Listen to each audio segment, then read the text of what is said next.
right, I'd like to call to order the Winchester Public Schools Board of Education special meeting, February 5th, 2026. I'd like to start with the Pledge of Allegiance. I pledge allegiance to the flag of the United States of America and to the republic for which it stands, one nation, under God, indivisible, with liberty and justice for all. Okay. Roll call. Joseph Santoro. Carol Kiak. Frank Oliveri. Kurt Warner. Julie Luby. Nora McCarsky. Eleanor Bishop. Chrissy Rylander. Jonathan Moorhook. And Saint Centrella is running a little behind. He'll be here in a couple minutes. Okay. On to item 2, public comment. I don't have the. That's All right. okay. If Save that information. If anyone would like to speak, you have 3 minutes to speak. I would like you to please write your name, address, and phone number. So if once we have a response, we will reach out to you with our response. Does anyone wish to speak? Does anybody wish to speak? Seeing none, we will move on to item 3, information items. The fiscal year 2027 budget review and discussion. Dr. Luby? Thank you very much, Mr. Werner.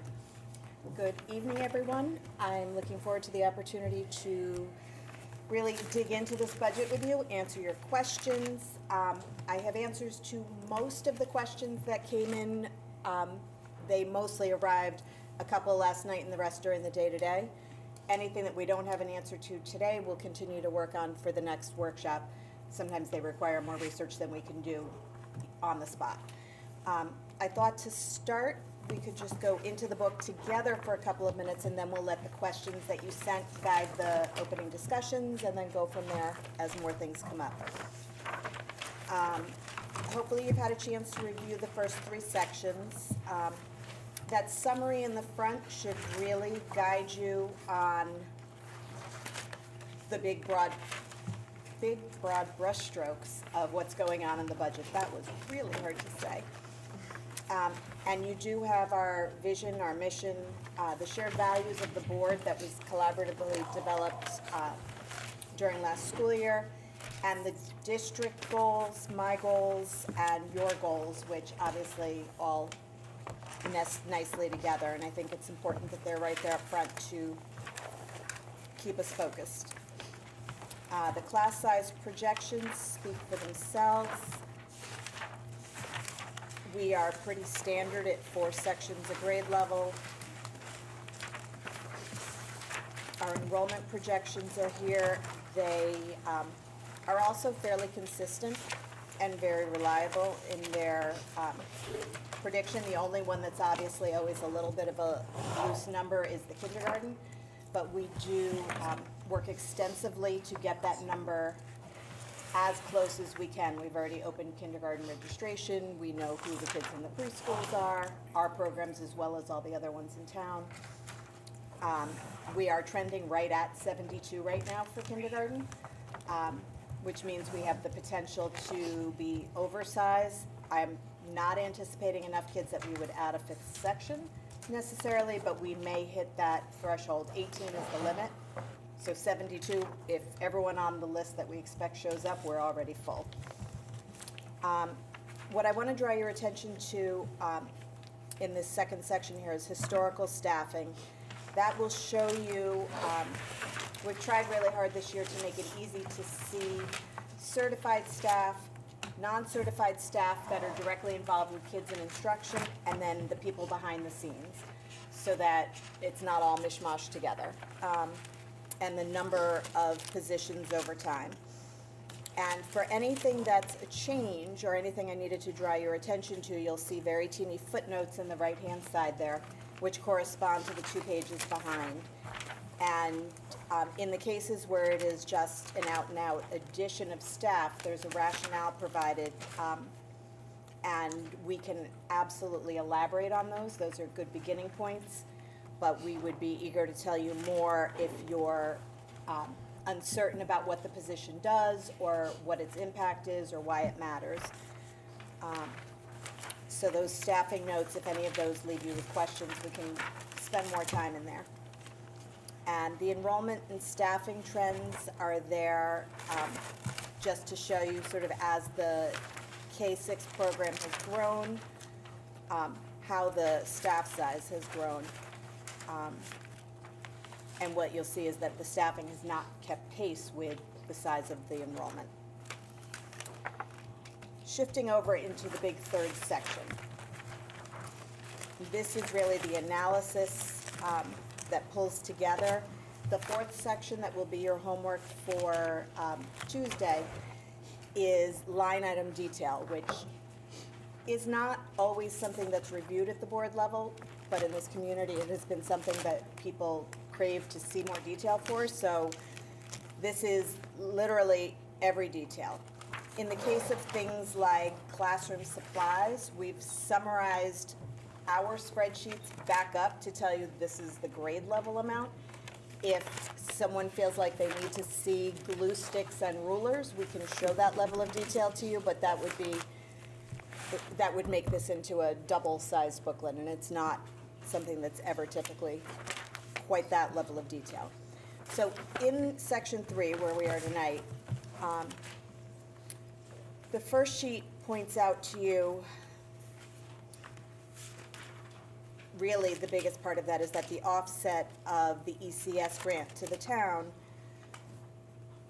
brings the net cost to taxpayers, including town support for education and town support for capital repairs, which is something new that has not been in the budget before, but we've talked as a board and a team over the last 2 years that nothing will get done if it doesn't live in a budget somewhere. So we've taken the 5-year capital plan, which is in your book. It is in the back of the detail section. And Nancy has done that fancy thing that business managers know how to do, where she's taken the capital budget, figured out what needs to be done in which year, spread those costs out. The price of the roof is not included in that, since that project is seemingly beginning to be launched. And so as we look at a 5-year projection, that's not in there any longer. So when you add together the appropriated budget request, the town support, which, as Joseph was asking about, is the electric bill, the snow plowing, postage, phones, things that are far from education, and then the town support for capital repairs, you see a breakdown of where that money is spent, very high level, obviously, and then the offset for the ECS grant, which is from the state of Connecticut to the town to offset the cost of education for the taxpayer, leaving the net cost to taxpayers. I'm sorry, the capital repairs, the 268, that is the roof? It's not the roof? That is not the roof. So the roof is something outside this Right. budget book? Okay. It seemed like it didn't need to live in the capital plan since it was now somehow beginning to happen. So capital repairs.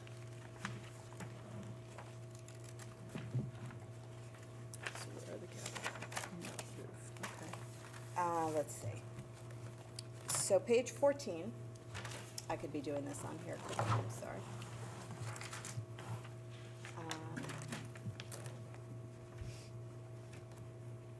There we go. I don't know that we can make these things totally seeable, but let's put the graph up. So the graph that you see here breaks down what lives inside of the appropriated budget. You'll see on the right side of the circle, there are 3 blue wedges. Those are the pieces that are Winchester Public. The gold ones at the bottom are out of district. The darkest is the tuition for special education. The middle one is the sped transportation.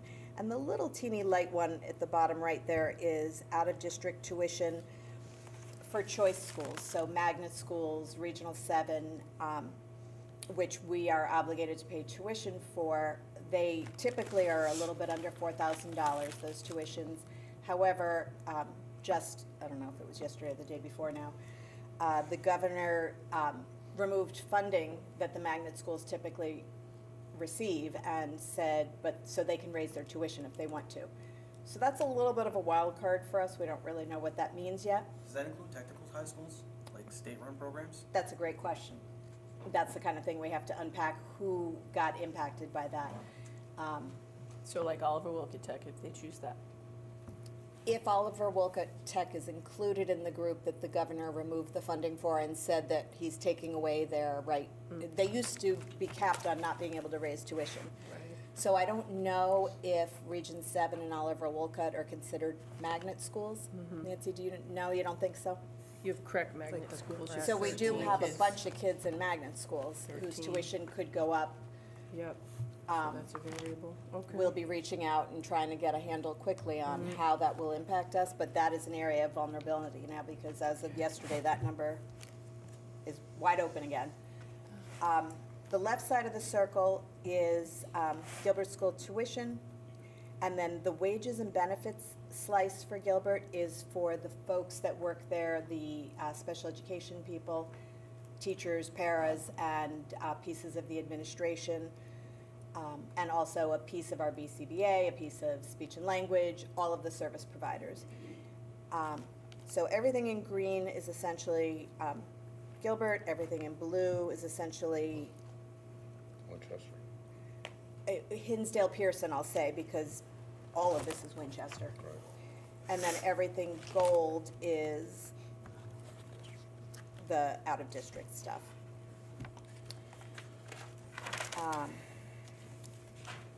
On the per pupil page, one thing I will add to this analysis for you in the future, I will work with Nancy and Kathy to unpack a little bit the out-of-district special education, just break that out by age band also, so that we can sort of see what we're spending pre-K 6, 7, 12, 18 to 22. So that's another, that was a suggestion from someone that we look at it in that way as well. So that's something I'll bring to you for the next meeting, in case that's helpful to see. Hold on. So that is on the detail sheet, the breakout. It is, but I want to get it pulled to summary level. Yes, I know, we already know who the kids are, we just don't have that analysis included in the We front. have students 18 years old? We are obligated to pay for students that need services from 18 to 22. Every district. Not for all students, but for students whose individual needs require more than the typical K-12 education. So we carry half a dozen loosely, Kathy, 18 to 22-year-olds right now? Between 6 and 10 given out of districts and Yeah. Highland Transit. Say by the budget, $673,000 from your budget line. 673,705. For kids who are 18 to 22? 22. Okay. So some of those kids attend school, well, I should say young adults, in fairness to them, attend school here in Winchester at Highland Transition, I was gonna say HTA, but I noticed it for Highland Transition Academy. Some of them, however, have needs that can't be met in the local program, and they are in out-of-district placements that may cost a lot of money. 60, 60. And that isn't discretionary at all. That's federal law. Do we get reimbursed for that? We get the reimbursement, which is applied against the numbers that you're seeing. Once the expense, so for the kids' example at Highland, probably not, because that program is $70,000, give or take. Per pupil is times 4.5, it would have to be above 100,000 for it to hit that. But for someone who's in an outplacement, that might cost, say, 150,000 plus a van to get there. Those students we would get reimbursement for at about 65%, everything above 4.5 times our per pupil spending. And any child any student, young, old, wherever, if they would be hitting that threshold based on their costs, we've calculated that and applied it back against the tuition in the budget. So there's no like extra pot of special ed money. It's already, what you see in here is the net for those students. Juliet, that's excess cost shares, right? That's Yes. 65% above 4.5 times per pupil spending. It's per pupil spending then, it's not like the whole special ed bucket, Right. it's per Anyone, kid. any one student. So if all of our kids are under that $100,000 threshold, You'd get nothing. there's no reimbursement, so it's on an individual basis, got Yep. you, okay, And most frequently applies to students who are placed out of district. because of the cost associated. It's not impossible that a student in district could exceed that if they were with a one-to-one teacher and a one-to-one, say, nurse. Yeah, A student sure. in district could hit that threshold, but it's far less common. Okay, thank you. I have another question. On the out-of-district spending and the out-of-district choice, what's the difference? The out-of-district sped, is that for special ed? And then the choice is just kids deciding to go someplace else? Those are students attending, I always want to say, so Oliver Wolcott, magnet schools, Yeah. Region So 7. that's the choice. Yes. And the other one's the special ed? Yes. Okay. Choice means we didn't send you there, you sent Chose yourself that. there. Historical appropriations, I'll pause on just for a second. One of the things that I'm looking to put together to have for you next week, Paul and I were actually meeting about and talking about earlier, is looking at other districts our size and the overall size of their budget. And recognizing, while we're looking at a very large increase, and there's no way to sugarcoat that, I'm well aware, it's a large increase. It's not for wanting to add lots of things, it's while other districts have been systematically, smoothly moving along over years, we haven't.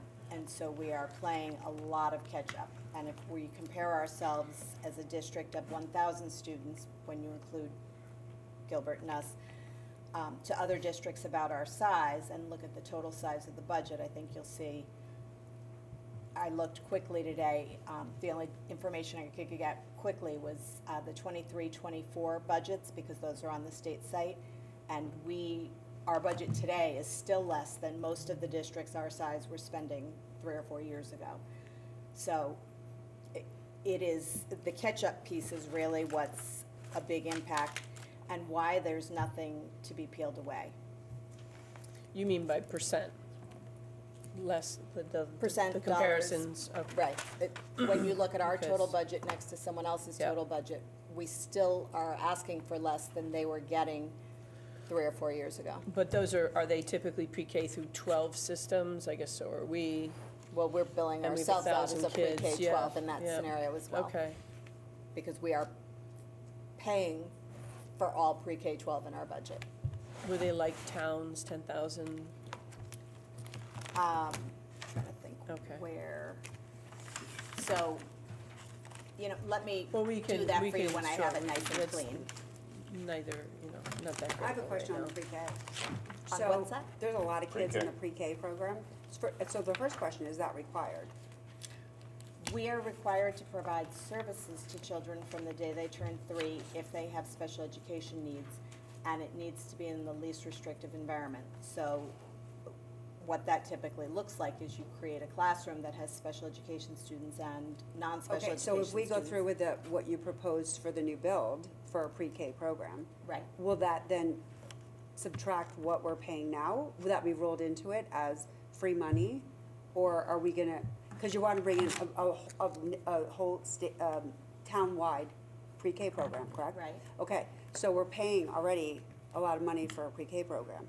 So will that budget item then go away if we move forward with the new pre-K program with the state?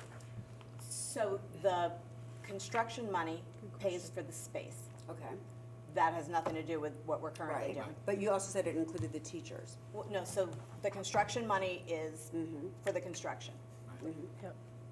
There is a grant called Early Start, which we would apply for, that provides reimbursement, I think it's up to $90,000 a classroom, for the teacher and whatever other expenses go with that. So in our case, a teacher and a teaching assistant. And given our contract rates, that would cover the staffing. We're not eligible to apply for that until we actually. Right, want but it. I'm not saying for this budget, I'm saying going forward. So would that then take away the cost that we're paying right now? It wouldn't, because like pretty much every grant out there, they're called supplement, not supplant, meaning we'll give you the money so that you can do more, not to replace So, what you're so, already doing. so moving forward with the build and the whole pre-K program that you wanna do, that's gonna cost us money. It's not going to save us money. It shouldn't It's cost us not money. gonna cost additional money. We're already So paying you, for what so we're these paying kids for. right now in the pre-K, you're saying that they're special needs? All of them, Not no. all of them, no.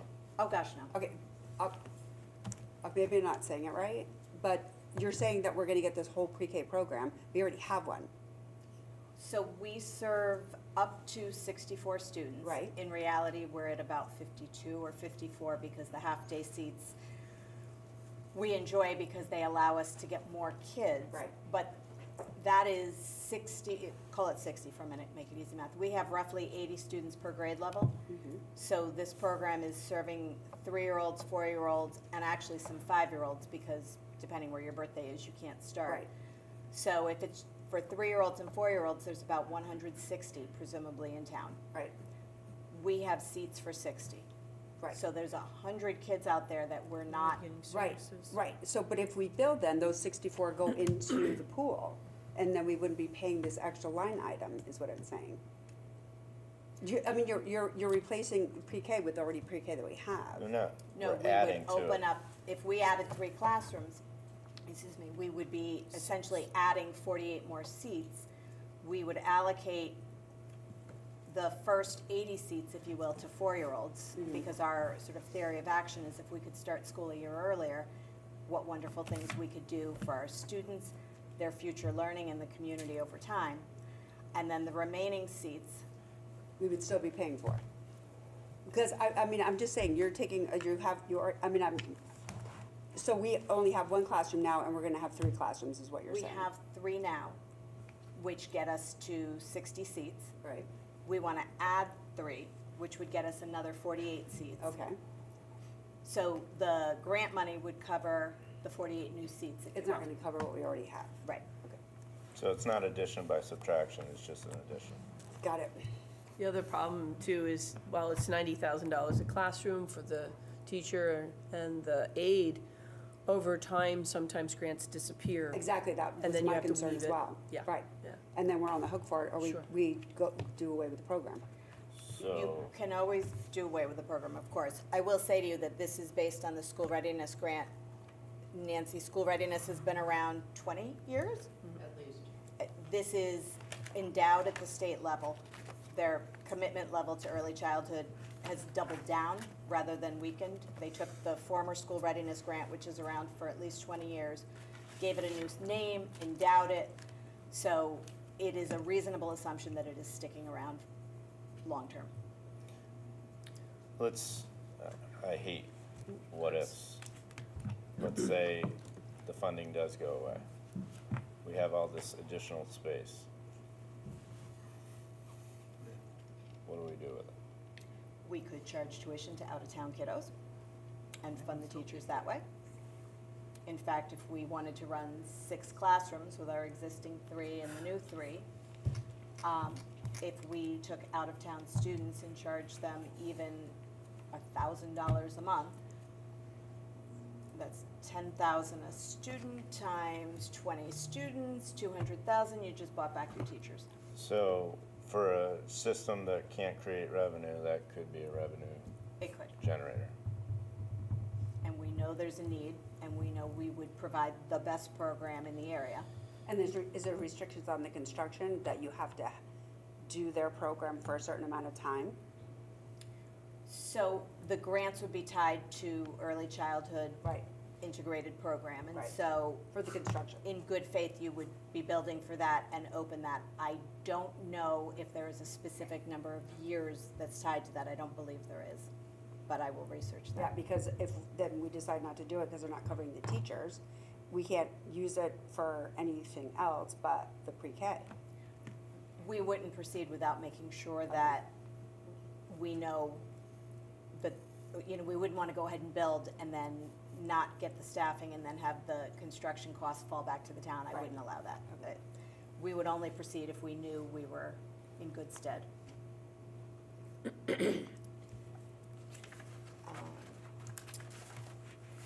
Why don't we hop ahead in the book to page 19 for 1 second?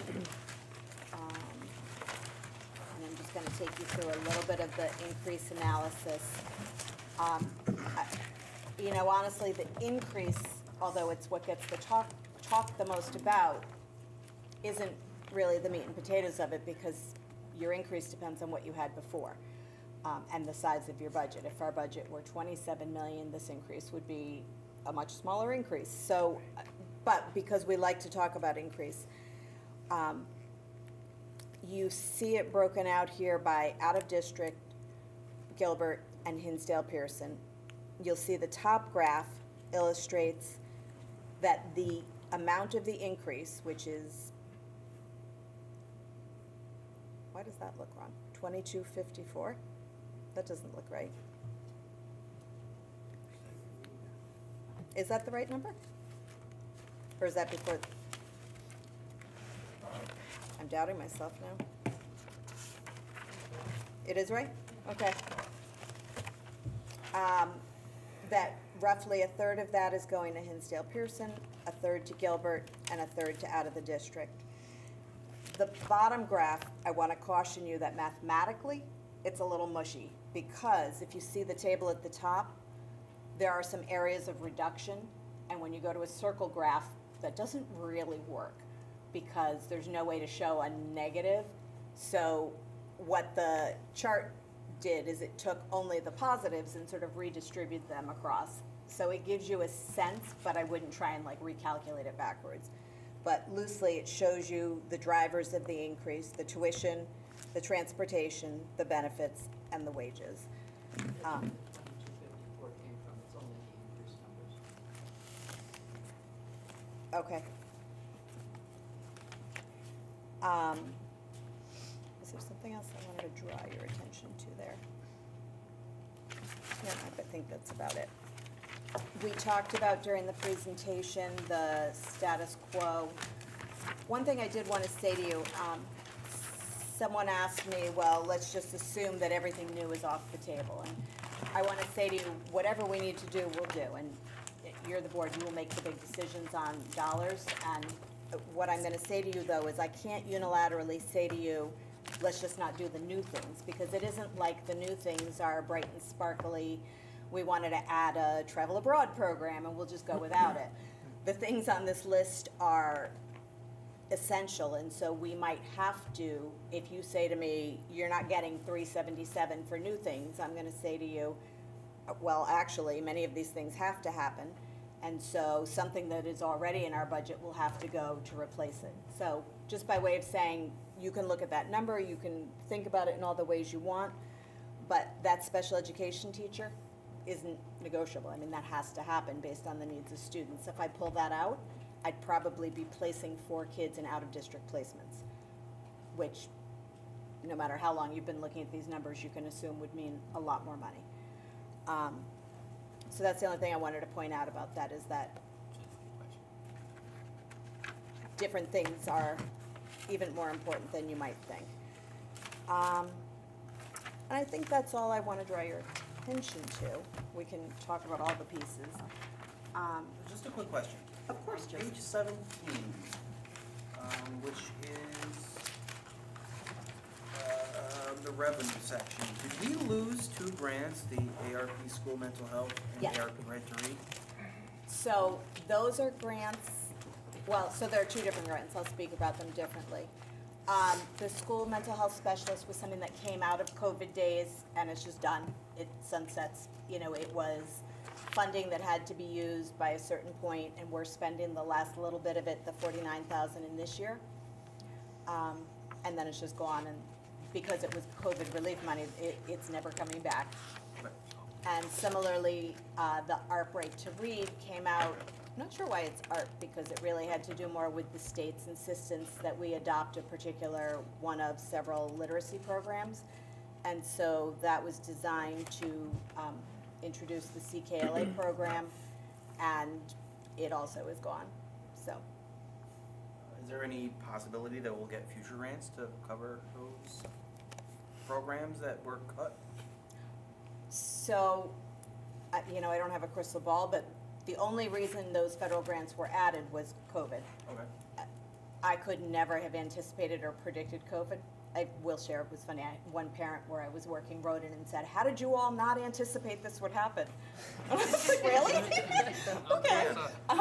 What world was she in? It was one of the best comments I ever got from a parent. It's like, oh. So I could never have anticipated COVID or that we would get those grants. So I can't tell you that something crazy won't happen in the world and that grants will appear. But I have no reason to think that barring an unusual circumstance, there's any new federal funding coming. Quite the opposite, the federal funding is all being looked at and cut back upon.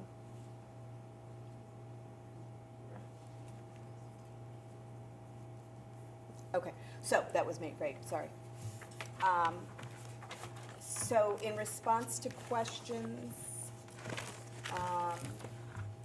Yep. if your question was asked and is not on here, it's because it just needed another day or two's worth of work to get to. How many pages? Just one page? It's just one page. Let me see if I can think about if I can put these, I don't know that these are really much to see on the screen, unfortunately, I'm sorry. Joe, you want to just keep the excess for now? Yeah, sure. I didn't attribute them to where they came from unless it's very important to you. I don't know there's any value in that, but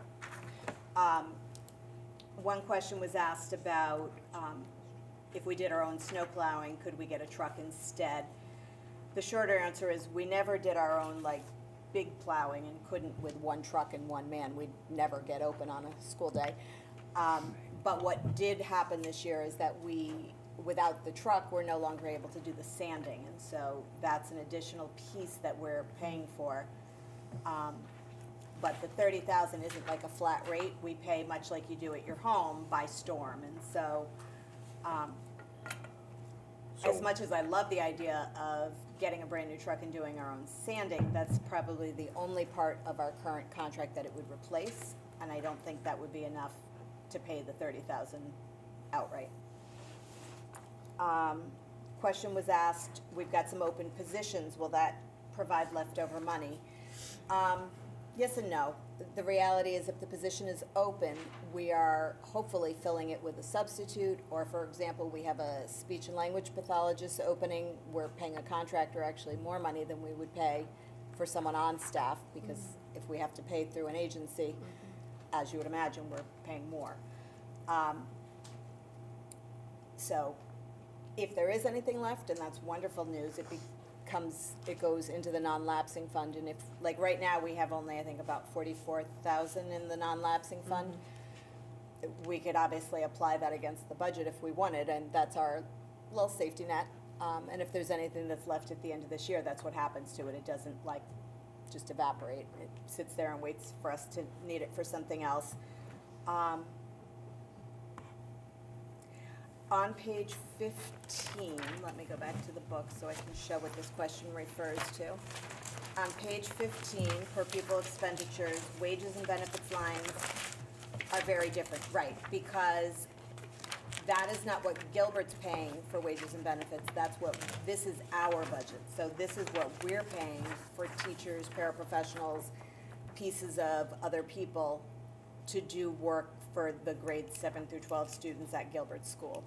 So if you were to unpack the $9,700,000 Gilbert budget, there's plenty of money in there for wages and benefits, but that's not ours, so we don't unpack theirs. Thus the difference. So that we're clear, 775,847 is our special ed staff up at Gilbert, Yes, and their benefits at 364,499. yes. Okay. And the transportation, is that regular ed transportation, 394,659? Yes, Okay. and you'll see Hinsdale Pearson is about 6,000 more, and that's because we budget 6,000 for field trips. Okay. But otherwise, it's just 50-50 on the regular transportation. So that's regular ed transportation, and on top of it, we pay 1.3 out-of-district special ed, but is that 1.341382 pre-K through 12? Yes, Okay. and I'm as I said, To we'll 22. to 22, yes. 22, my apologies. And Are the, I'll show that over the age levels on a different day. and these are kids, they're not the McKinney Bento, that's totally different, right, okay. So this is pre-K through 12, out-of-district transportation special ed. So then we go out-of-district choice.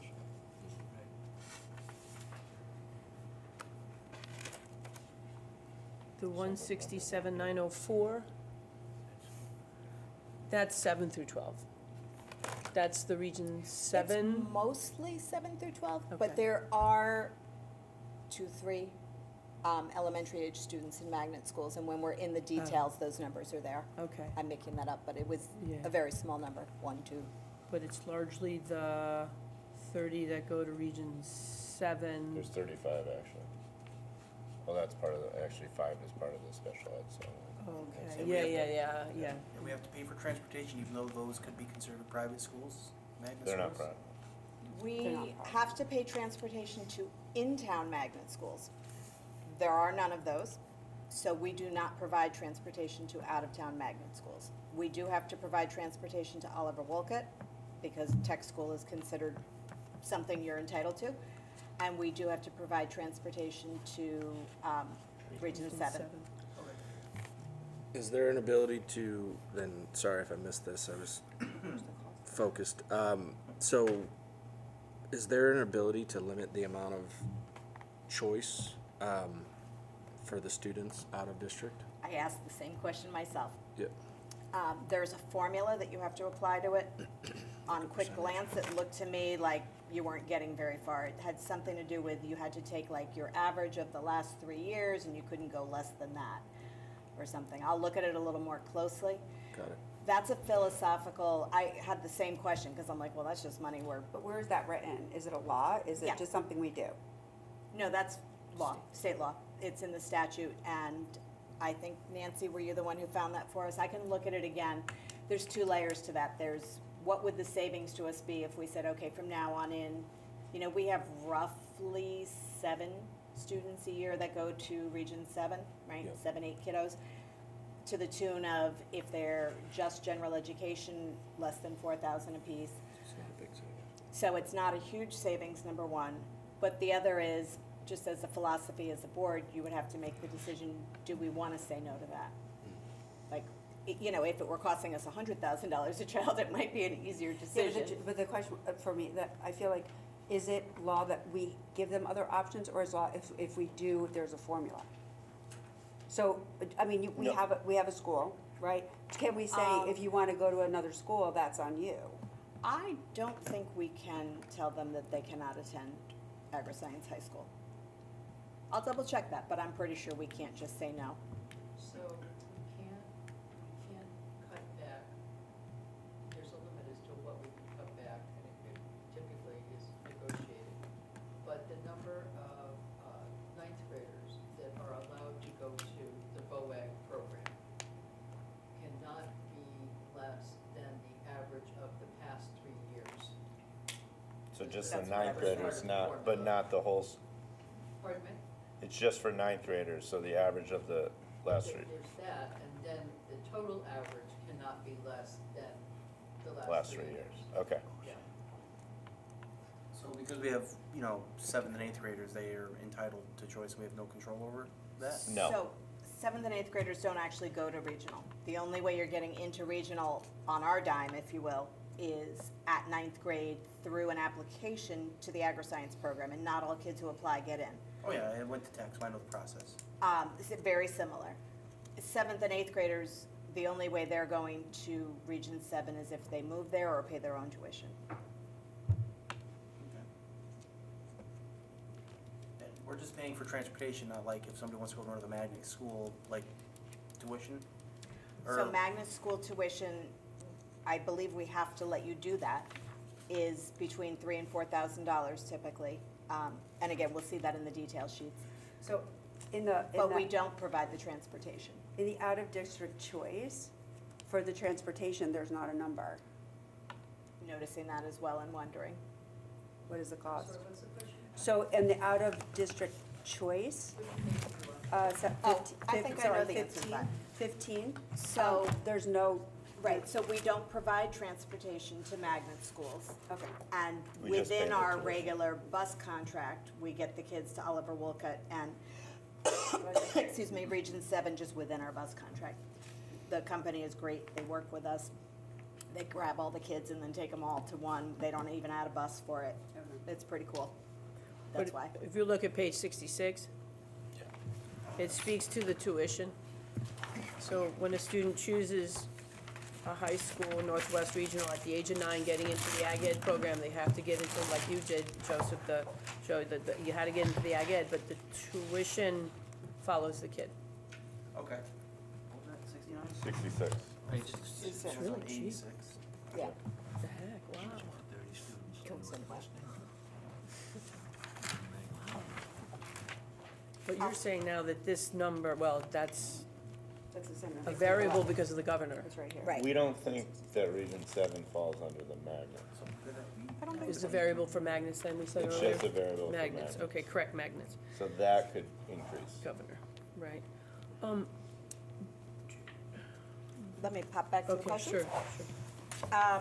Under revenue, custodial fees, that's if Park and Rec or the Boy Scouts or any group requests to use the building at a time that it's not already open, and we have to pay for custodial overtime, we charge that at its actual cost to the group using the space, so that we don't have custodial overtime for other people's events.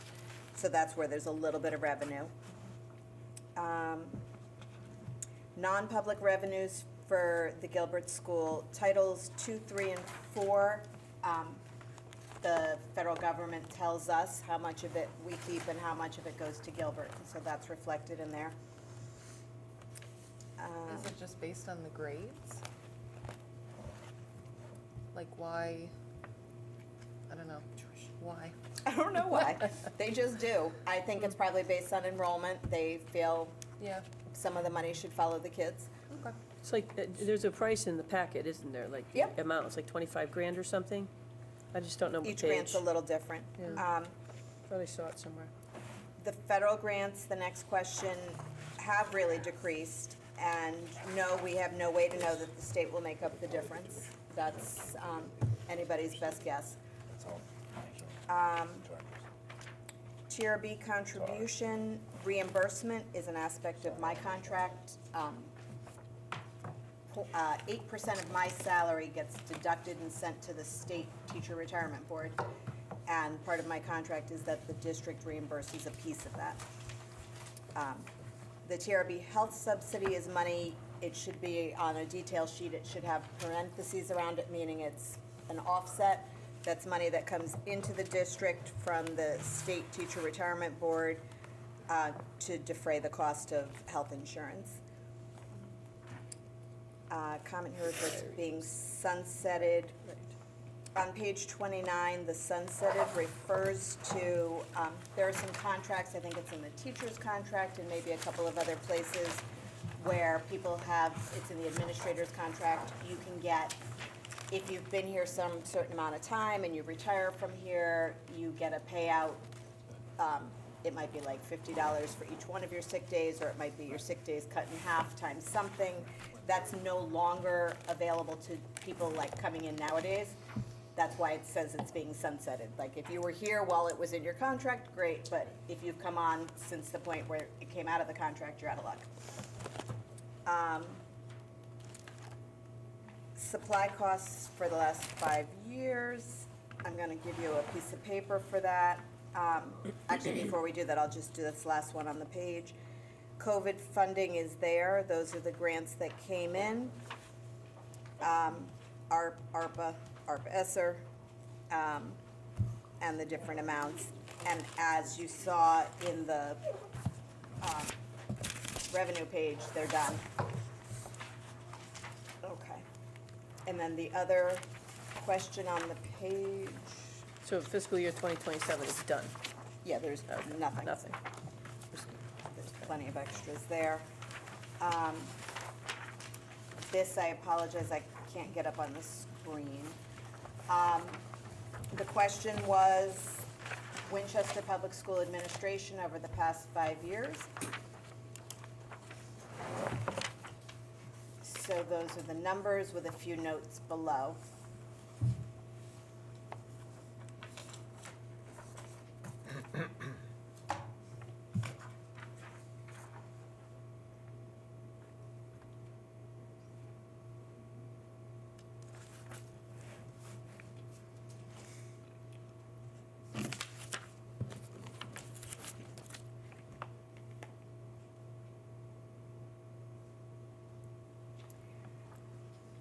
And I believe, like I said, I think there was one other question about behavior data that we are pulling together. That'll take just a little bit more analysis to get it ready.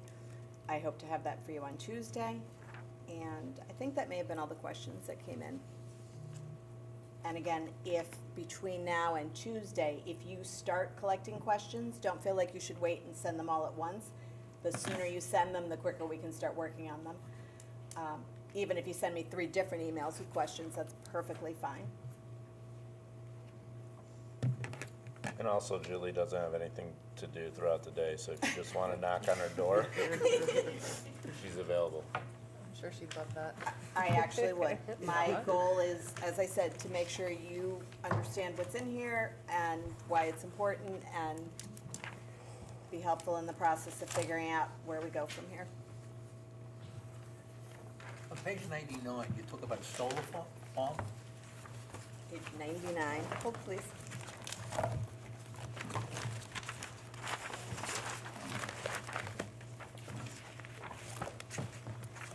Page 99.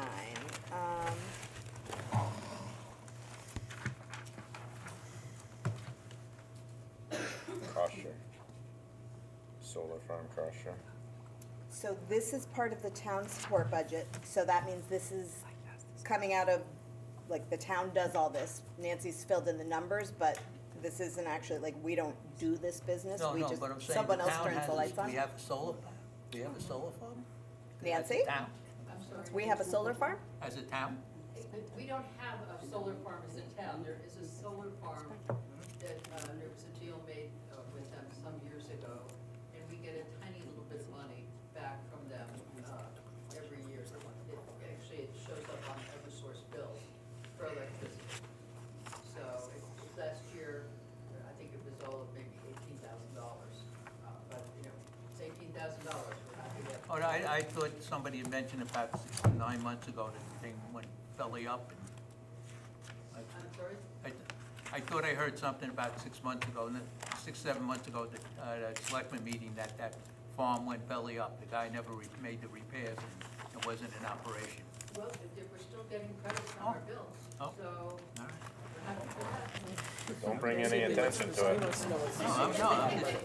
You know, we own the solar farm. Do you really? We have bigger fish to fry than fall down that hole. So I got one question, maybe this is for next week, I can get an answer, or even tonight. On page 20, for all the, the wages and benefits and all of your proposed increases, for the special education paraeducator, and like the lunch monitors and custodians, with the, new government mandates for what's the word I'm looking for, benefits, you don't have to have work requirements. I shouldn't say these are unskilled positions because, they're all skilled, but they don't really require any advanced degree other than a high school diploma or like for the special education paraeducator, it's parapro, that's $88. So could we defray the cost of that by going to the community and saying, due to these new work requirements, if you, don't fall into the category, you can volunteer at Winchester Public Schools, still get your, credits, and save the town, what is that, almost, $200,000 in the, in your proposed increases. I'm gonna ask you, do that just a little bit, I didn't entirely follow that. Are you suggesting that instead of hiring a special ed paraeducator, we would ask someone to volunteer to do the work? Correct, because all you need is a high school diploma and a parapro certificate certificate, which is like $100 to be legal with the state of Connecticut. So you think there are people in our town who would just come do a full-time job for free? Is that, No, you could cut a couple hours a week or something to help, you know, it's so- offset the need. for lunch monitors, first, they wouldn't get benefits because they're only working like an hour and a half a day, Right. which would not qualify them. So the wages and benefits does not include the need for benefits there. That number is just wages. That's like 6 people, 2 hours a day. Okay. The paraeducator is a full-time job. The position is part of a union contract. A 1 hour a day volunteer or something wouldn't replace the need for a paraeducator. But also, you're put into an IEP. So you need to be skilled because the federal government has requirements that you have to carry forth for individual kids if you get assigned individual kids. So that needs stability and continuity. That's usually 5 days a week, full-time, to meet the need of an IEP. Okay, but I mean, there's still, you know, people that may be willing if they need, you know, something, I don't know, I'm just trying to offer solutions to offset costs, you know, non-monetary ways Yeah. to get you more resources without burdening the taxpayers, you know, 10% increase. Understandably. I would agree with you on the cafeteria monitors, that would be something that we could look to try to do with volunteers.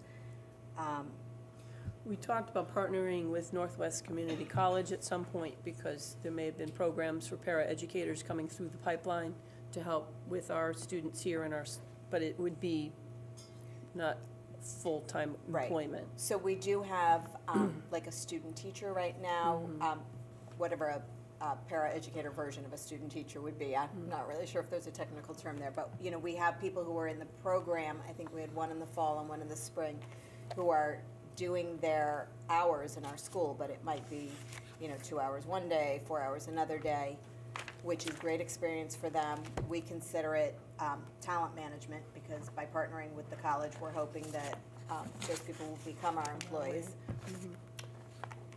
I think the other thing we have to look at is it takes a special individual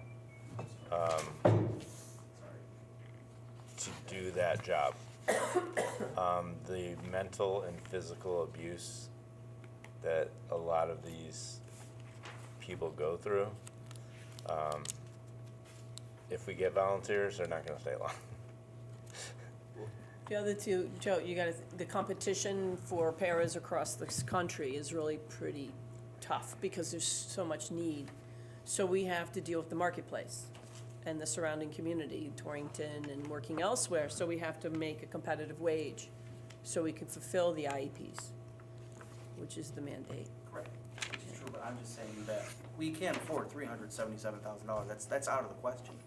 So I'm just trying to find ways that we can offset that, whether it be finding additional funding or something along those lines. I'm not trying to like take away anything that we don't need, I'm just trying to There are help. no bad ideas.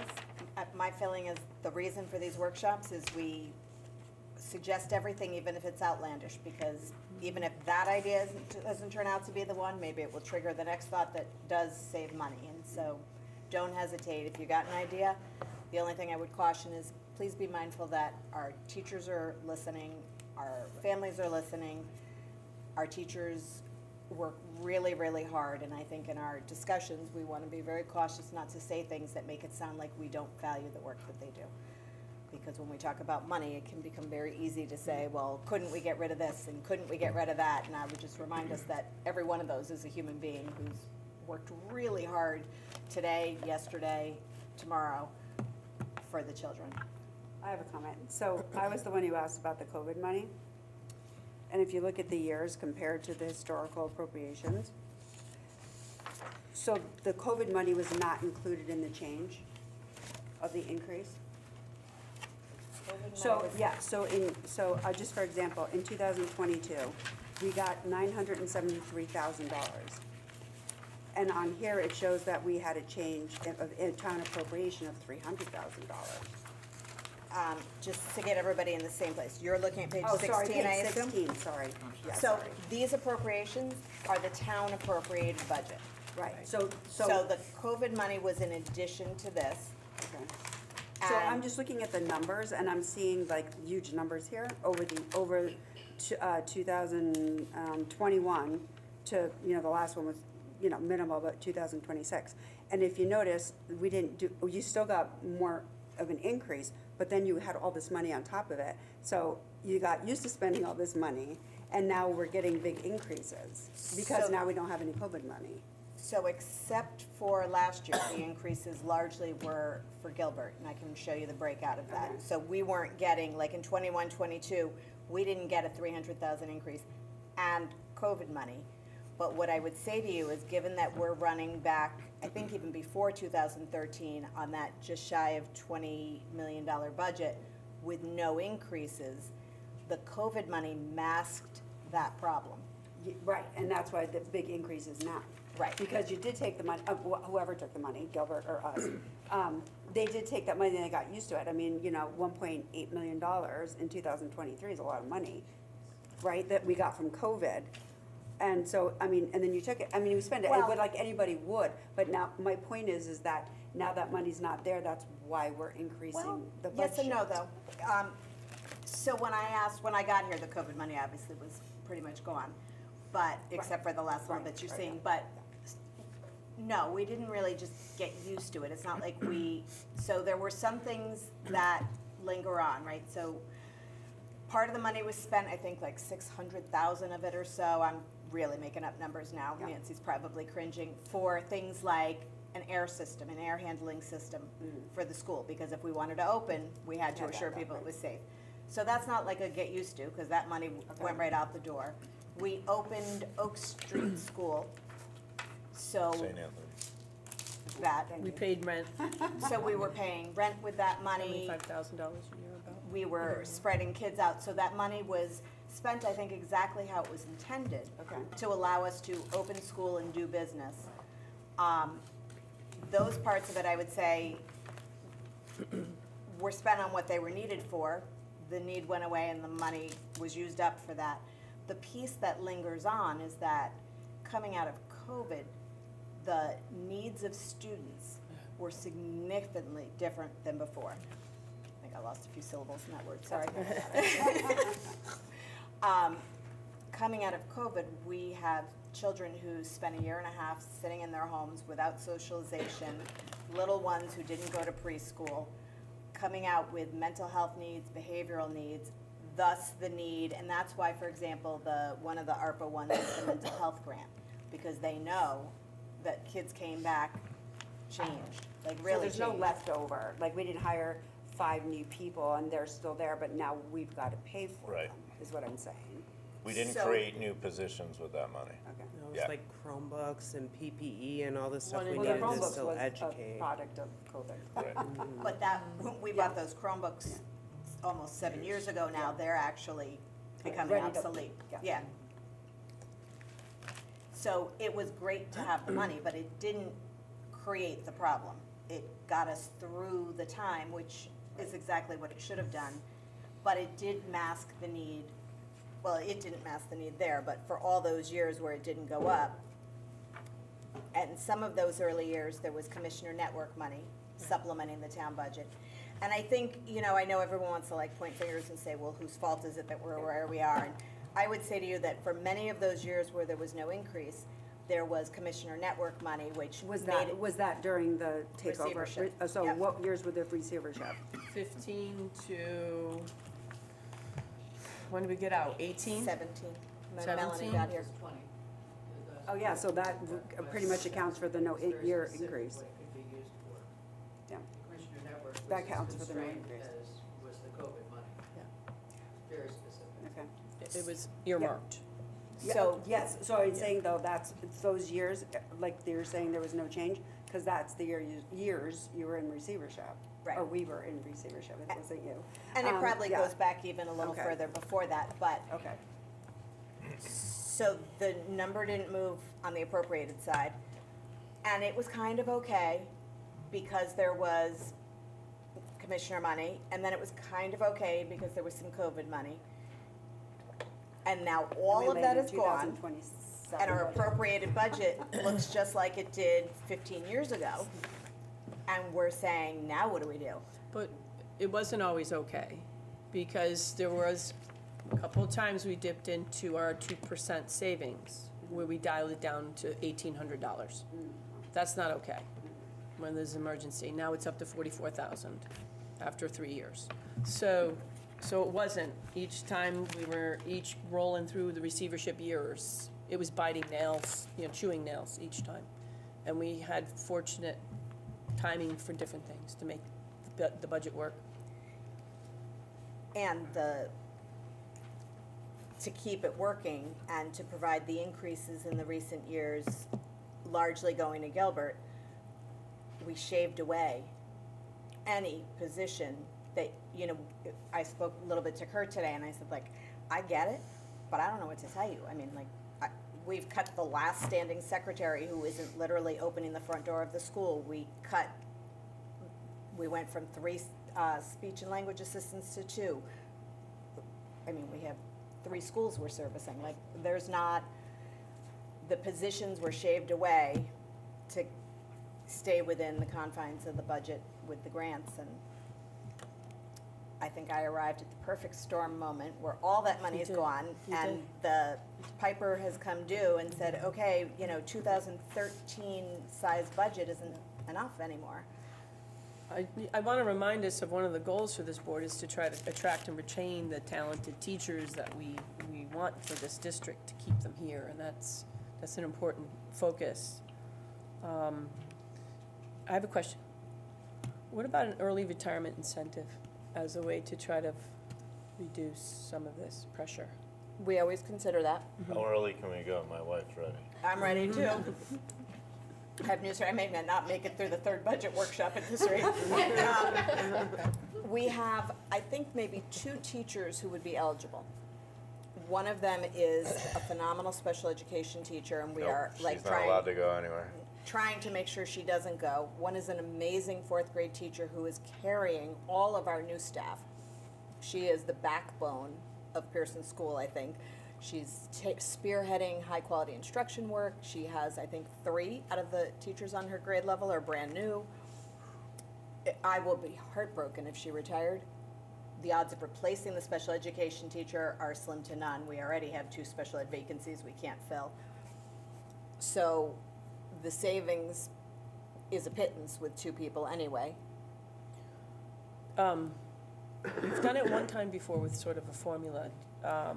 Do you have a formula? I mean, So when districts do it, they look and see who's eligible or who's close to retirement, and you figure out how much, like one district recently I was hearing about offered, will either give you $10,000 or will give you 2 years of health benefits. When you do those, you have to work out the formula of how many people would have to take it right. to hit your, Good, you hit your number.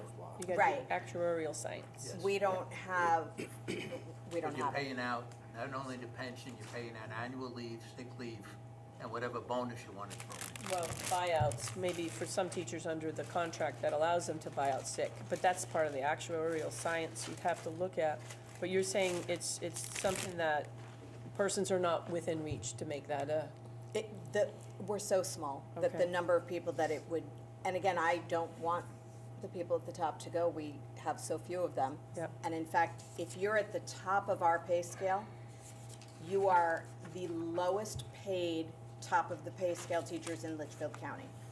Lower than Torrington, lower than Plymouth, lower than, I just read the list.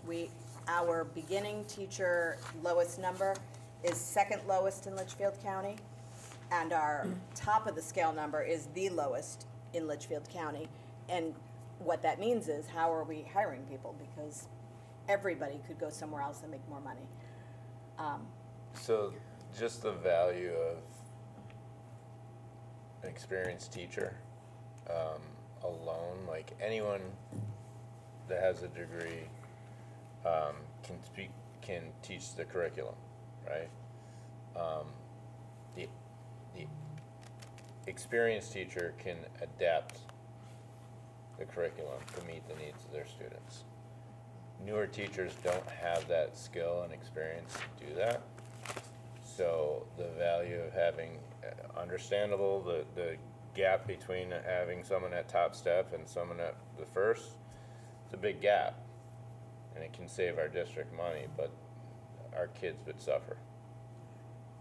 Could I, since it's been brought up, could I say something? I'm 80 years old. I worked for the city in the 70s. You look 60. Yeah, well, all right. But the solution we came to when letters went out on everybody's desk about layoffs in 75 was agreement between the management, the unions, and the personnel to give up 1 week's, we got paid 26 paychecks a year, to give up over the year that 1 paycheck. And we did that for 3 years while the city was in bankruptcy to get back into the motion. That allowed everybody to keep their job.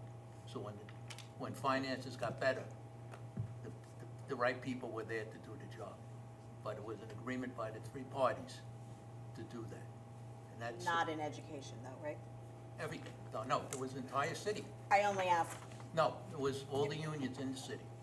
So I have to say to you, knowing, first of all, it's a little different in education because if my salary is $100,000, my retirement is based on that number. I know, well, And so for anybody who's near retirement, you're taking money not only out of this year, but the rest of their lives right. in doing that because it will no Well, longer, Well, we were a lot younger at the time, so, I mean, what I'm saying Yeah. is, yes, that, in the long run, that happened, but it saved my job and it gave me a career.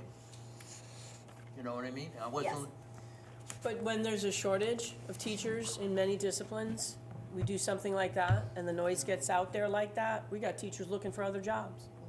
You know, I'm just saying, it worked because we kept the key people we needed. yeah, It lessened the impact on everybody. but it, And when everything was better, which is, Yeah. I'm hoping in 4 years, 3 years, Yeah. we had the right people in the right place. That's all I'm saying. It was contribution by all sides. sure, That's all I'm saying. it's an idea. our starting teacher salary, I'm just gonna grab that, I think is about $44,000. I'm not gonna grab it without glasses though. Give me 30 seconds. And one of the things that I think we can't lose sight of, we've been talking about the huge impact, 24, 25, oh, I grabbed the wrong one, shoot. Teachers, 25, 28.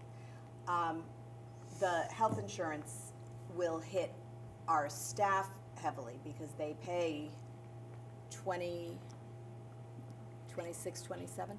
Next year, the starting salary here is $44,456.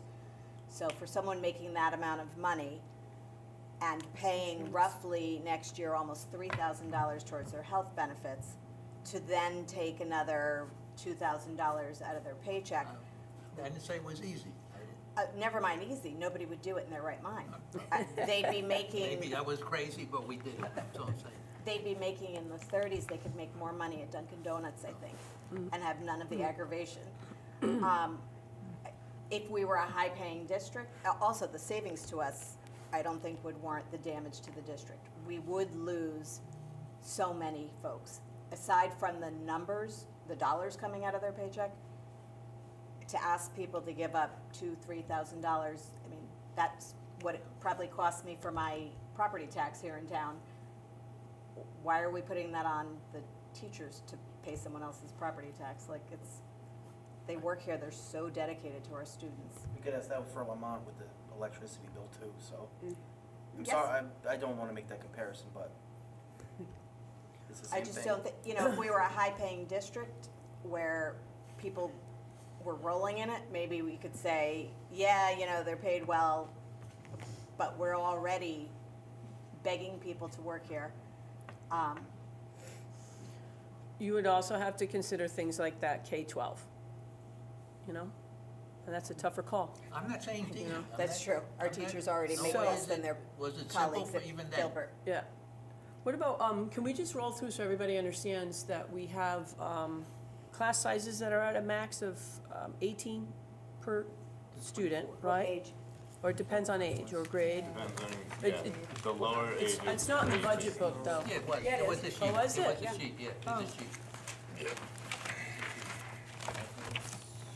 Class size. Anybody, everybody Seven, find page it? seven. Thank you. What? Page Page seven? seven. Okay, all right. Actual, So, non-projected. average class size is average class size, right? But it's not necessarily the contracted max, because we have contracted max Right. sizes. Is it? Or is it the It same? varies. Pre-K, K are 18, I have it in here somewhere. Yeah, because that's not in here. No, It is somewhere, but, contracted size. hang on, I'm getting The my reason fingers. why I'm bringing it up before you start shooting through and looking, there's a cost there that needs to be actuarialized.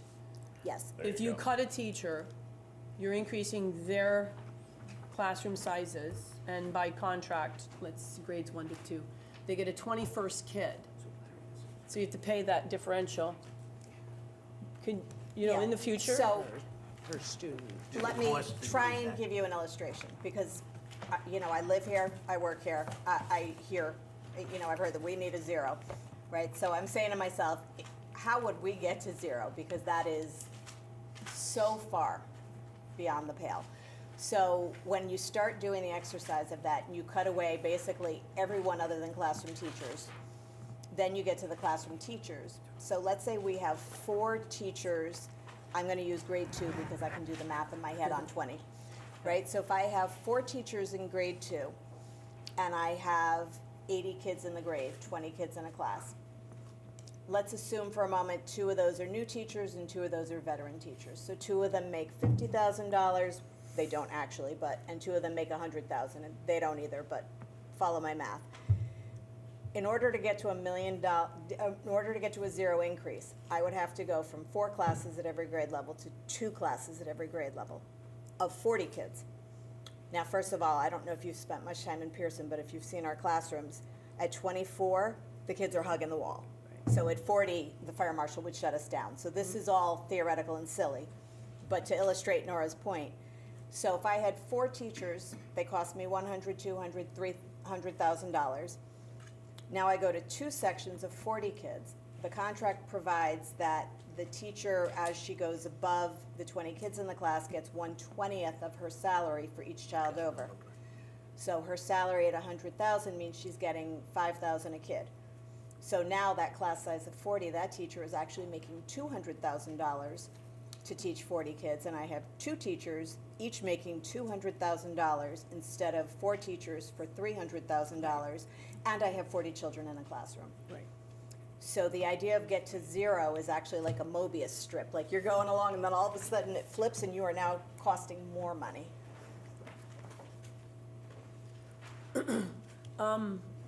Quick question. Does this also relate to case managers as well?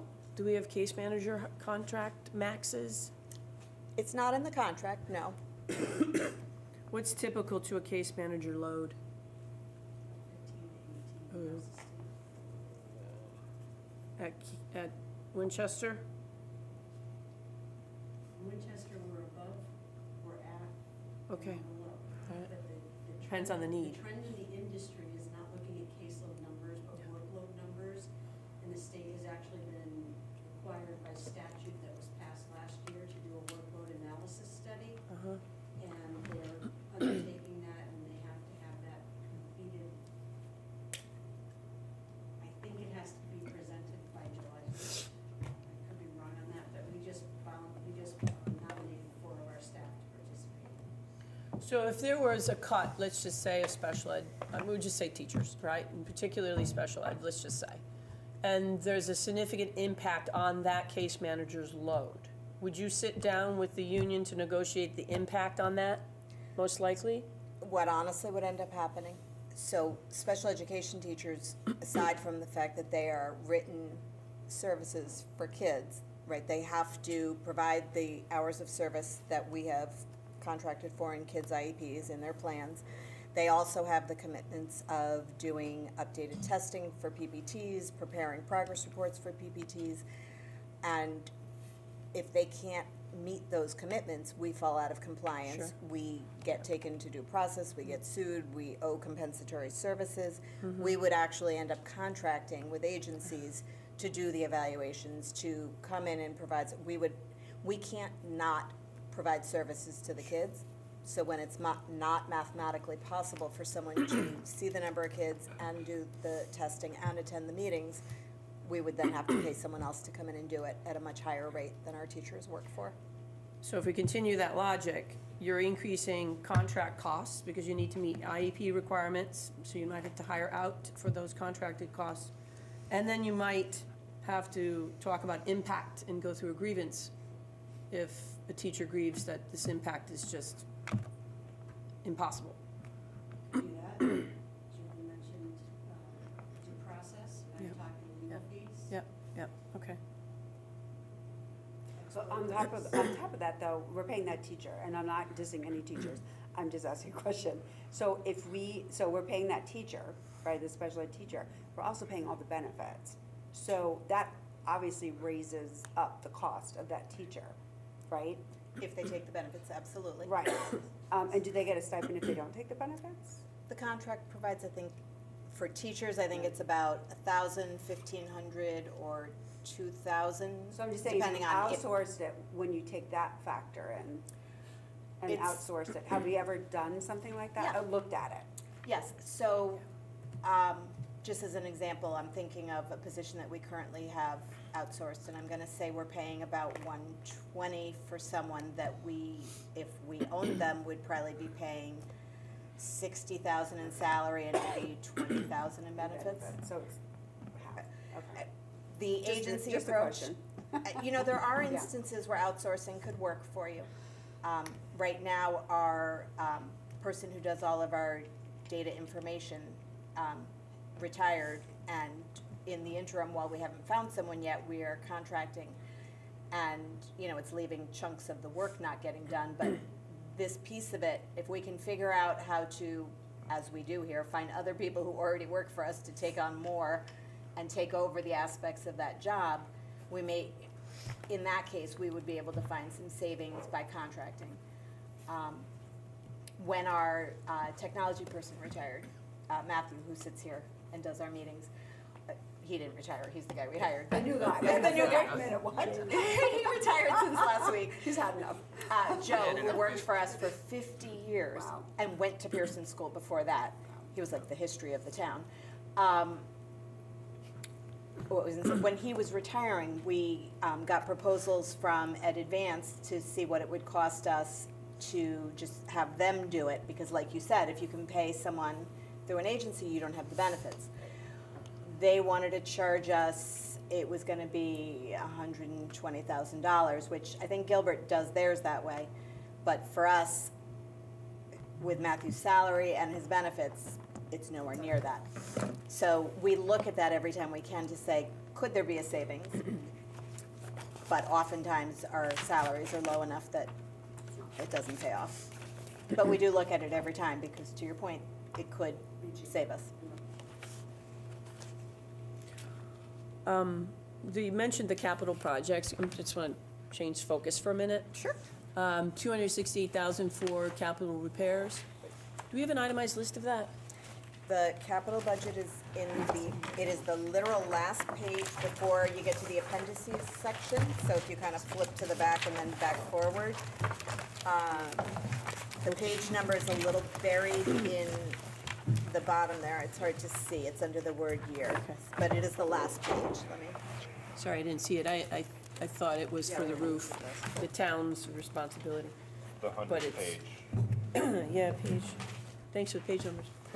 Oh, I'm on the contract. That's why I can't find it. That's a good question. Is the capital repairs the town's responsibility, or is it the school budget's responsibility? Good You question. could debate that That's a all good day long. question. That's what we had the meeting last month, I mean, So it is a town building. They're the landlords. And needless to say, if we were to build this 200 whatever into our budget, I mean, how, right? I'm not giving up 4 teachers to fix the hot water heater. Yeah. So last year, we began developing a capital plan. There hadn't been one in place before that. It was sort of just people walked We around or and said, we the need town? these things. We or We the- put together the okay. capital needs of Hinsdale, Pearson, the district. This And was we last year, developed right? it. Well, this has been updated for this year, but Yeah, it looked started like that last year. Yeah. So we built it last year, but it wasn't funded at all. we handed it in with the budget and everybody nodded and smiled, but it wasn't funded anywhere. So this year, when we submit to the town manager by March 6th, we have put into our town support for education budget year one of the capital plan. Whether or not he'll laugh at us and pull it right back out, or leave it there, who knows? But in smart towns, that's what they do, is they plan a little bit every year so that they Right. never get Right, stuck with an 100%, enormous. yeah. Districts that, when they're looking to cut, say, So oh, this we'll is- cut the capital money, So this is regret really, it later. this is what's coming up, just letting you know, plan for it. Exactly, okay, Right. got it. So this will put with the, The town. Town with the support. town budget, with the public works budget. We have the separate thing for the roof, that's coming March. But this will be the other list of capital projects. If they can.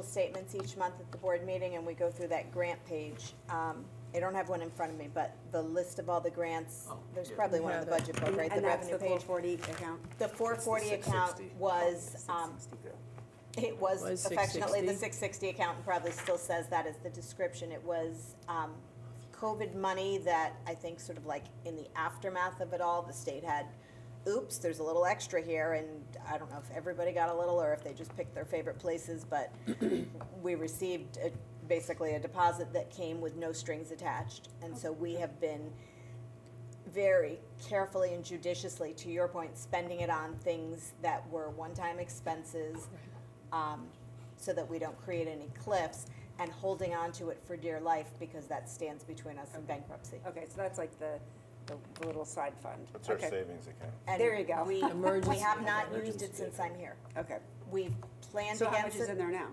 I think it's 440, 440. give or take. Four, We'll see on Tuesday night the 440,000. exact number. 440,000? That's right, Yeah. that's right. It was 660,000. Okay, So 220 go. okay. Listen, I thought 660 was a line item. I didn't understand it. I didn't realize it was money. So where did that 230 or whatever from? 220. 220, where did that 220, what that get spent on, just curious? Last year. No, Oh, no, before I got here. yeah. It was. Special ed costs. What did you do with the 660, the first 220 before I got here? Oh, a big chunk of it went for the Pearson air conditioning project. And special. Did we use any of that on think the it does. boilers? Was there anything that went from the boilers? No? Did we contribute to the cost of the boilers, or was that all on thought the there town was- side? I That thought was on the town. That was All on the town? town, that was extra. They had emergency appropriation for that, didn't they? But we do have the hot water meter here. Right. Town, correct? But It needs to be. the way you did it Yes. was right, over the number of years, because this is what they asked Public Works to do for the street program Monday night at the selectmen meeting. He gave his proposal as one big 220, 1 year money. 23 projects, 1 year. This is how much money they want. So now, the selectmen asked them to do this in basically a 5-year plan plus. Put the money out when you're gonna spend it, not, Exactly. no, this is the right way. Well, maybe it's, I mean, I hate to do away with the safety net, but I mean, maybe it's time to use some of it, all of it. I don't know what would be the right decision, but it might, I mean, it sounds pretty dire. Yeah, it might be a year I don't to, know. not all of it, but Yeah, look at it. yeah, I mean, But then you're gonna spend it, and then we still have to figure out how to pay for those costs next year. No, you would use it just for the one-time costs, and What's then the one- reducing the So what's overall. like Yeah, such what's in our as- budget? Yeah, what are that's- we Yeah, what are saying we that we looking spend that at? money on? Well, that's what I was looking at, the capital projects, Oh. the But 268. that goes to the that's town. In the town Well- budget. Yeah, that's the town's That doesn't help responsibility, us. not ours. No, no. That's not our no, no, responsibility. no, no. We're Yes, it giving- is. Yes, it is. We just went through that. Yeah, but it's a But town it's still the same appropriated dollars to the fund. taxpayer. Right, it's, but it's not coming out of the school budget, right? Okay. It's, How Town, about- it's the being town, loaned, speed. Yeah, it's like town, it's funds handing that. it Part of to the you. town I'm budget. handing It started to with you. the Right, it's town. town, We're gonna it's town, spend it's it, and town then we're budget, all gonna not pay the for it. school budget. Right, So, if we Same apply dollar it, to we're the same creating a whole. taxpayer. right. Now, weird question, probably, I don't know if this is allowed, is there any way we can invest that money in the 660 account? And It's a great earn question. money, Sell like, bonds. Yeah, the on market bonds went and nuts last the year. S&P 500 and get more money on that? We're Earn capital? or- non-profit, so I don't know, Yes, we Nancy? can take our balance, our $400,000 and put it like in a 6-month CD or something. We can't put it in anything like an investment account that's, well, actually, I was reading up on this, and Mutual apparently you can invest your money, but Mutual funds are very stable, and over the course of a year, you can get 10 to 12%. And like, I mean, I just opened a money market, like a high yield money market account, and they're giving pretty good returns. yeah. We just redid all our bank accounts, so we actually have our own accounts and money now, and I think we should look into, So the interest that Well, generates, it covers the bank fees. Why is the bank charging you? let me say what we did with the city. hold on one second, I just wanna Oh. so when we just opened our accounts at Bank of America, the agreement is that the money sitting in our account, rather than earning interest, is covering the bank fees that they would otherwise be charging us. For? Like, what do they charge you for? To have the account. So when I get. Cause I never pay a bank. Maintenance fee. Remember, we It's do my all work. kinds of Maintenance fee either. wires, everything is through wire, like all our payrolls, I assume it's wire fees, I don't know. So part of it is I have to see, I mean, Okay. we haven't even had a month, we've had a day where we've been. Okay. Yeah, the accounts And literally. But if you're if you're wiring, I'll know pays, more. that, they would charge you for that. That's what I was just wondering, like, what are they charging us for? Okay. But we should continue to look at that, I agree. Yeah. I know the arrangement, we sort of just photocopied, if you will, the town's plan. The town is with Bank of America, and the money that sits there does not earn interest. But the town has a bigger chunk of cash that sits in an investment account somewhere. Right, okay. We're Which not it should sitting be. on a pile like Okay. that.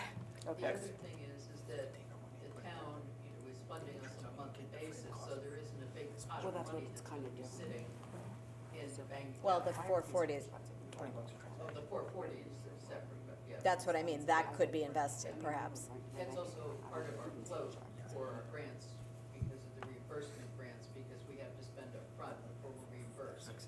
So, I just wanna make sure Hold that, on.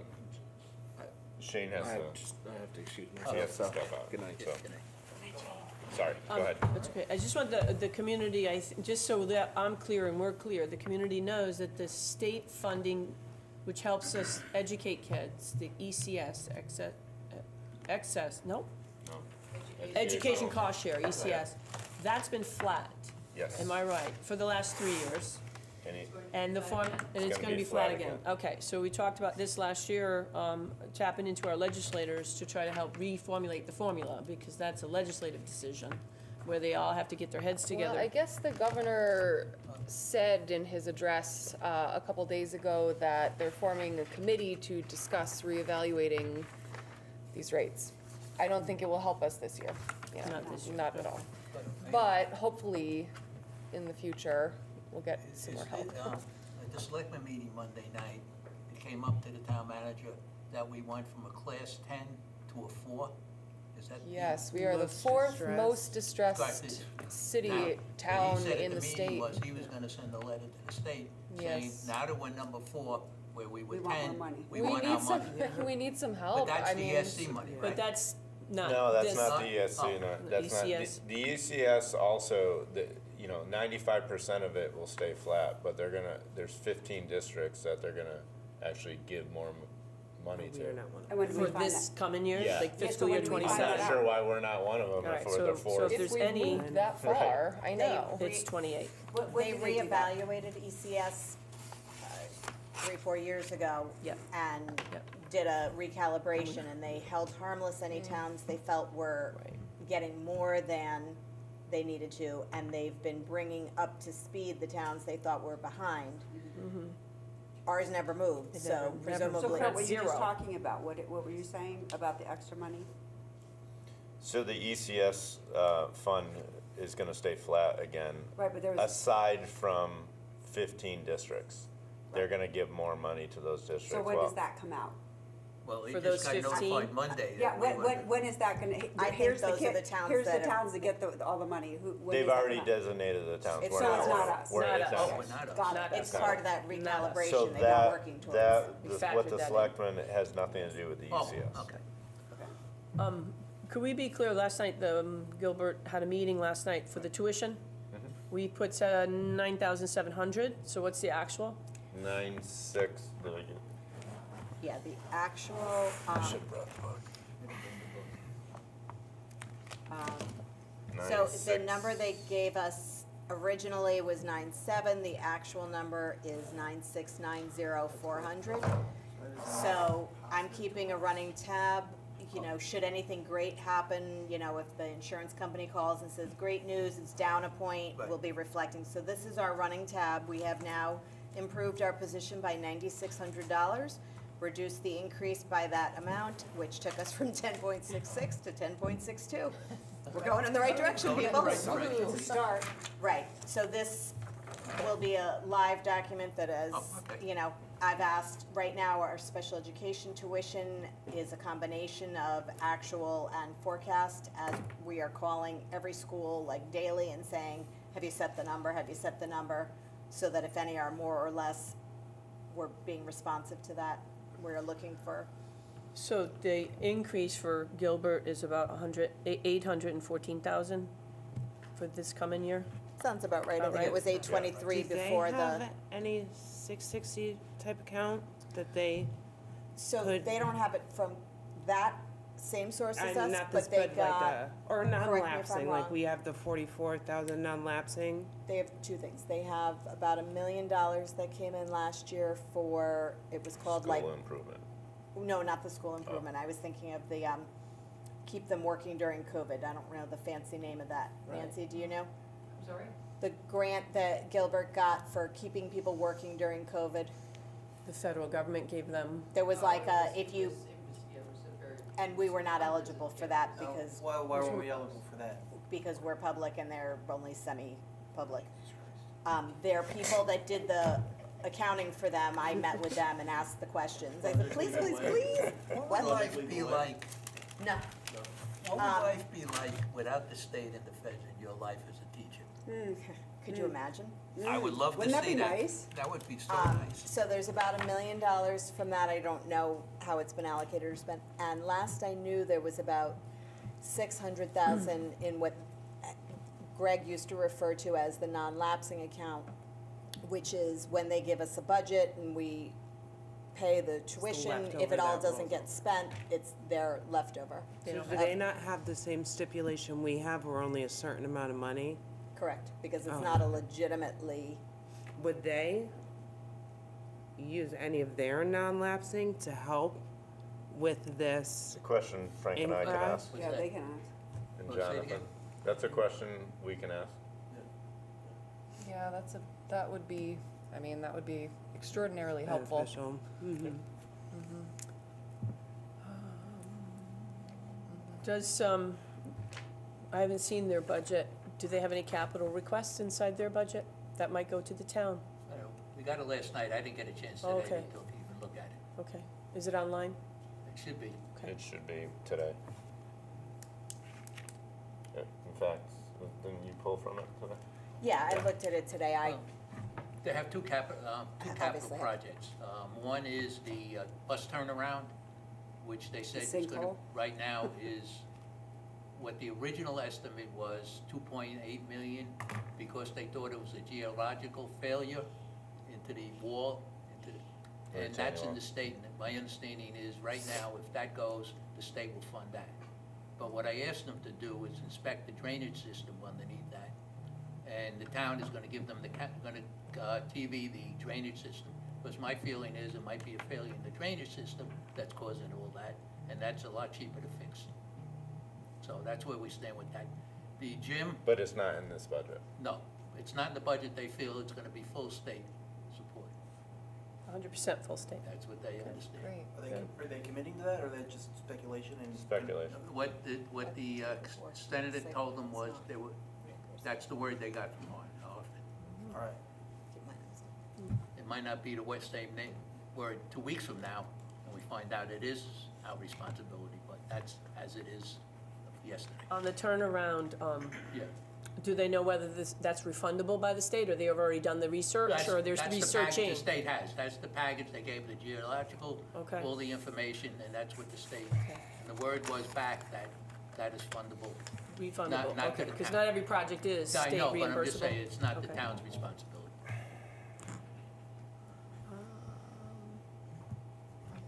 I have a- And the small gym that they're rehabilitating is by donation, they got no donations for that, Yes, Small gym? so. Yeah. that will be donor funded. Would it be possible to offset some costs to find a private donor as a school system? Is that possible? I don't know A if public there's some school wealthy system? billionaire that wants to give his money to some I cause. say that know, all the yeah, time, yeah, Joseph, graduated from here. I feel that. Has no heirs. Do you play Powerball? Has any No, no, billionaires do you know graduated anyone? from Brookfield? I don't know. I don't personally either, but I say that all the We have time, records we need a going back that far? benefactor. To see who were the billionaires that I- graduated from this So school? that's what Mr. Gilbert was, right? He Yes, was it was. free public education for the children of Winchester. The problem is the money ran out. Now, yeah, So we had a benefactor, we need a new one. right. Shucks. So look at it.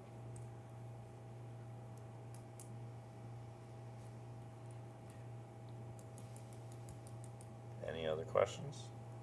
Carol, you look like you know some millionaires. Billionaires. You'd have to be a billionaire. Millionaire wouldn't help us. You know any billionaires? No, I can look though. She's been looking. I'll tell you, I have my own. believe me or not, but during the budget crisis, after Ford turned down the mayor, the way he was able to transition from 75 to 79 was through the 7 families, real estate families. They paid up their taxes 3 years in advance. That was very quietly done, no big issue, but that's how at least he had the bankroll to, I don't think we Do other have those. things. I I don't don't know I'm if we saying. can have people pay their taxes in advance in this. No, we don't have that type of people to have that type of money, but I'm just saying, I wish. that was the foundation to do other things. That's interesting. Wow. Any other questions? All right, in the meantime, if you think of any, email them to Julie or knock on her door, like I said, she's always available.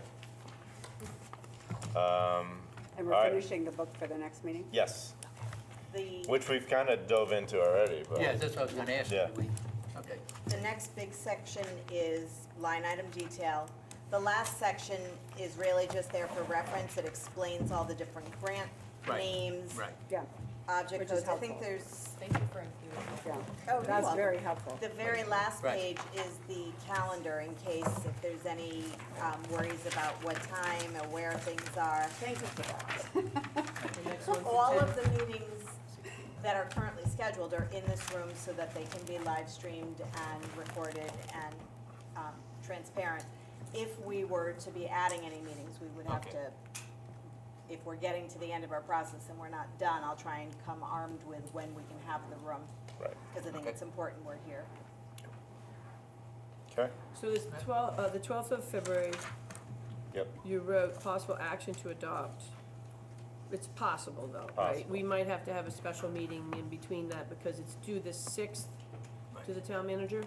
Yes. Yes. And please remember that unless well, even with Gilbert's change, everything will have to be all the charts and graphs, like everything is gonna change. So any changes to the budget mean we can't, you guys, if you wait until March 5th to approve it, Nancy and I would be pulling an all-nighter Yeah, and, right. keeping Paul at town hall until midnight on the 6th. So I think really the week before that Okay. would be our really has to be done date. So basically at the end of February. So starting with the February 12th meeting, our agenda will say, right now this is on as an information item. On next Tuesday, it's an information item. We have just an hour because we have our regular meeting.